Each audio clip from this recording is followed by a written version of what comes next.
হে everyone, আমি রাজ চলে আসলাম আরও একটা নতুন ব্লগ নিয়ে। তো আজ সকাল সকাল উঠে গিয়েছিলাম, যেহেতু কাল রাতে ঝড় হয়েছিল, কালবৈশাখী ঝড়। তোমরা তো সবাই জানো, সেই ঝড়ের পরে সকালে উঠে এরকম একটা দৃশ্য দেখতে পাবো কখনোই আমি ভাবিনি। যেহেতু রাতে আমাদের বাড়িতে ঝড়ে ডাল ভেঙে গিয়েছিল, এবং ডাল ভাঙার পরে আমাদের বাড়িতে তো ভেঙেছিল, পাশের বাড়িতে মানে আমার পিসুমণির বাড়িতেও আম গাছ ভেঙে গিয়েছিল। তো সেটা গিয়ে সকাল সকাল দেখে নিলাম, এবং ওঠার পরে কি বলবো, আমি ব্রাশ করে সকালে যখন টিউশন পড়াতে গেলাম, আমাদের গ্রামের এমন কোনো বাড়ি নেই, বা মানে কি বলবো, কারো বাড়ি বাকি নেই যার বাড়িতে আর কি ডাল পড়েনি, মানে গাছ ভেঙে পড়েনি।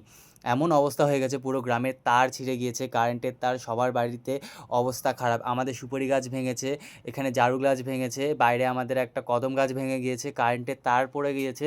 মানে কি বলবো, কি হারে কি অবস্থা খারাপ, তোমাদেরকে বলে বোঝাতে পারবো না। মানে তো এই ঝড়টা তোমাদের ওখানে কার কার ওখানে হয়েছে সেটা কিন্তু অবশ্যই কমেন্টে জানিও।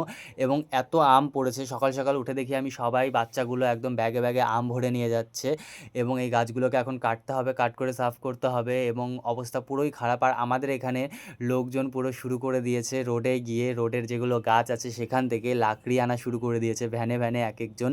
আর রাস্তার অবস্থা তো পুরো খারাপ, রাস্তা ব্লক হয়ে গেছে। আর কারেন্ট কতদিন আসবে না সেটা বললে বোঝাতে পারবো না, যে মিনিমাম তো 2 থেকে 3 দিন আমাদের এখানে কারেন্ট আসবে না। যে অবস্থা হয়ে গিয়েছে আমাদের পাড়ার বা আমাদের গ্রামের, মানে প্রত্যেকটা বাড়িতে তোমরা জাস্ট আমার ভিডিও দেখো, ভিডিও দেখলে বুঝতে পারবে এমন কোনো বাড়ি নেই যেই বাড়িতে একটাও গাছ পড়েনি। এবং রাস্তাঘাটের যে হারে অবস্থা হয়েছে, আর আম পড়ে পুরো একদম কি বলবো তোমাদেরকে। আর এখানটায় দেখো, এই বাচ্চাটা এখানে আম নিয়ে খেলা করছে সকাল সকাল, মানে কি বলবো, বললাম যে তোমাদেরকে পুরো তারা একদম। আর কারো বাড়ির গাছ এর বাড়ির টিনে পড়েছে, কারো ছাদে পড়েছে, কোনোটা কারেন্টের পিলারে পড়েছে, মানে পুরো রাস্তা ব্লক করে দিয়েছে। এবং সকাল সকাল উঠে লোকের কোনো কাজ নেই, পুরো মানে কি বলবো, সকাল সকাল উঠে এরকম জিনিস দেখতে হবে ভাবতেও পারিনি।